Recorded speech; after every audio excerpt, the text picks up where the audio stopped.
Hi guys, hope you're well. So today, as you can tell by the title, I'm going to do a summer book haul for you today. I'm sorry that it's been probably a little while since my last video, but I will make it up to you by doing another double whammy. So I will film a second video today.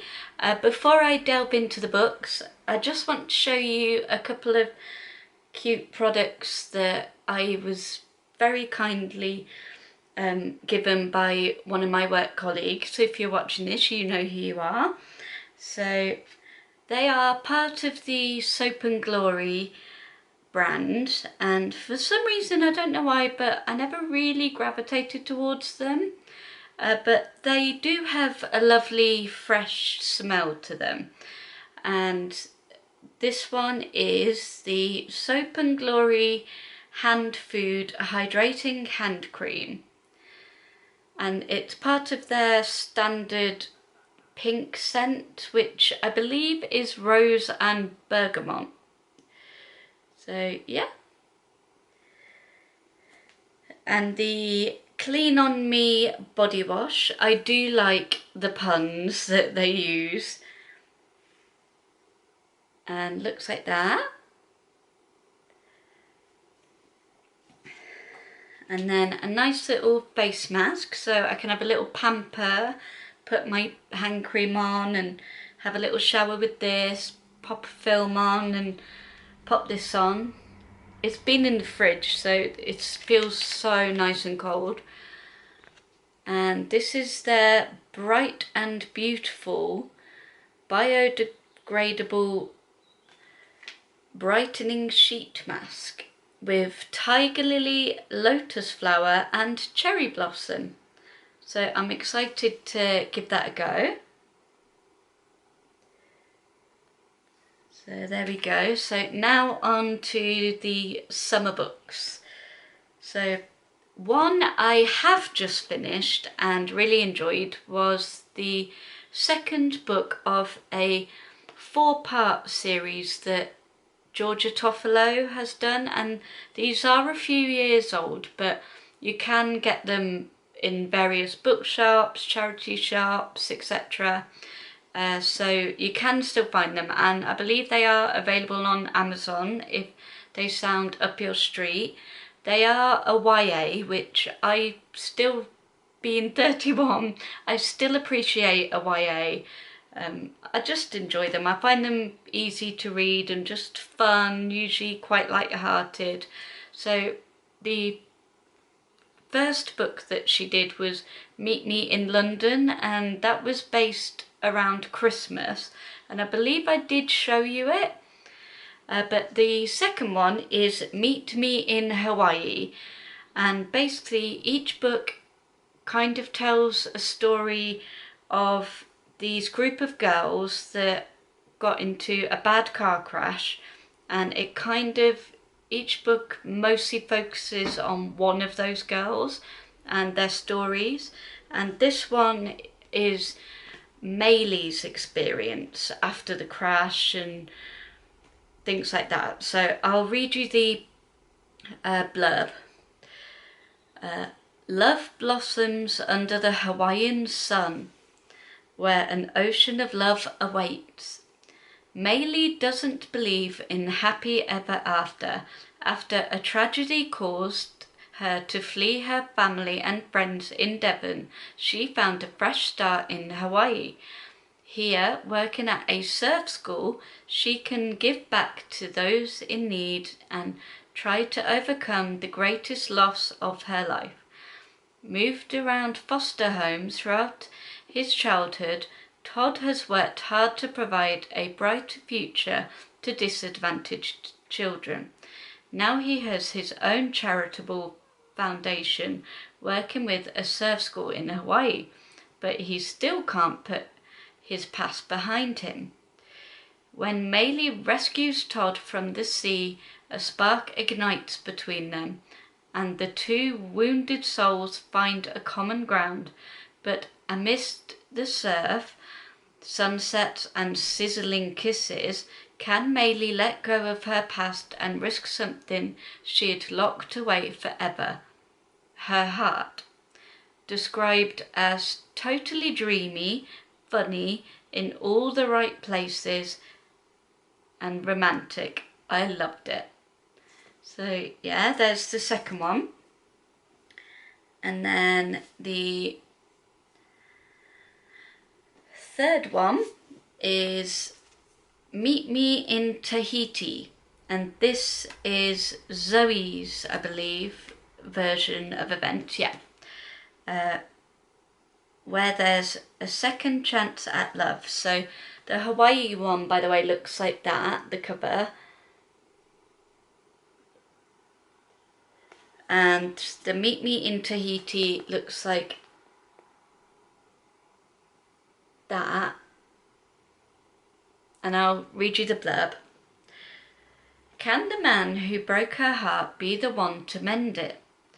Zoe has spent her life facing battles, fighting her parents for independence, struggling with her feelings for local bad boy Finn, and after a car accident at 18, adjusting to the fact she would not walk again, she remained strong until the day Finn, the person she thought she could trust, broke her heart. Now a successful travel writer, Zoe is excited to review a new luxury hotel in the beautiful South Pacific until she meets its owner. Finn was never good enough for Zoe. He knew it. Zoe's family knew it. The village of Hawks Cove made sure he knew it, and he proved it when he let her down in the worst way possible. Now a successful businessman, he thought his past was behind him until a journalist turns up to review his new resort. As Finn shows Zoe the exotic wonders of the islands, both face the fact their shared past might just be the beginning of a future, but only if Zoe can win the biggest battle of her life, facing up to her heart's desire. And I've yet to read that one, but it did touch upon Zoe in the previous one, so I did already know about Finn. So I hope these aren't like spoiler alert for you guys if you want to read them. Usually the blurbs are quite good at not completely ruining it. There's usually still quite a few twists and turns and things. So this one is Meet Me at the Wedding, where saying I do is just the beginning. And I know a couple of them get engaged, so I'm not sure whose wedding. But again, like the other two, I'll read the blurb. A love story made in Devon. Lily loves living in Hawks Cove and planning her best friend's wedding at the Hawkesbury estate is the icing on the cake. But when the estate's owner dies and his son cancels the wedding, Lily must face Henry Hawkesbury, a man she hasn't seen since that fatal night 10 years ago. Henry wants nothing more than to return to Hawks Cove, sell his estranged late father's estate and leave. He certainly does not want to host a wedding or face Lily, who gets on with everyone except him. But when Henry needs Lily's help, she will only provide it if the wedding can go ahead. Working together means both must face their pasts and, in doing so, embrace their future. But can two people afraid of love acknowledge what they have always wanted? So there we go. There's 3 more, so not the Meet Me series anymore. For a couple of years I've been umming and ahhing whether to get these or not. But I've heard so many reviews, and these are the Colleen Hoover books. It Ends With Us and It Starts With Us. weirdly, you read the end with us first and then the start with us first. By the way, I don't think I showed you the wedding one. So that's the cover of the wedding one.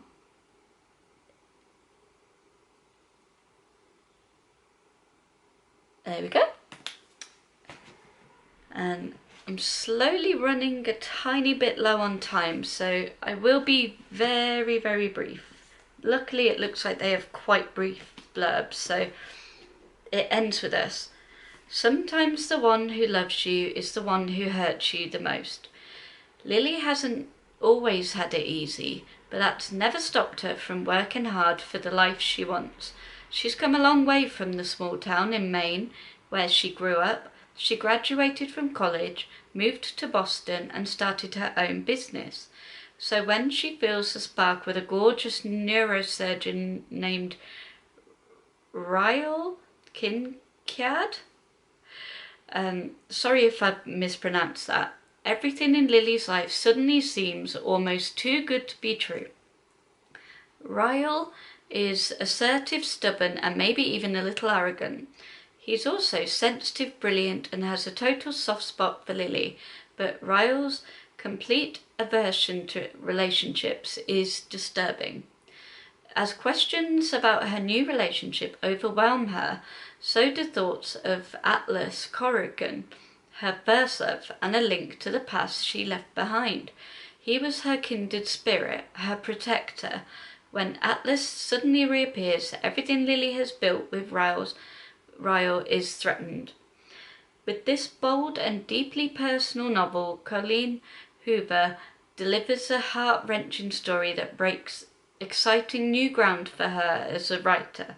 It Ends With Us is an unforgettable tale of love that comes at an ultimate price. And then you read It Starts With Us, which to me does look very summery, to be fair. Before it ends with us, it started with Atlas. Lily and Ryle have just settled into a civil co-parenting rhythm with their daughter, Emerson, when Lily suddenly runs into Atlas nearly 2 years after they last spoke. Elated that the timing finally seems to be right to give what they have together a real chance, Atlas asks Lily on a date.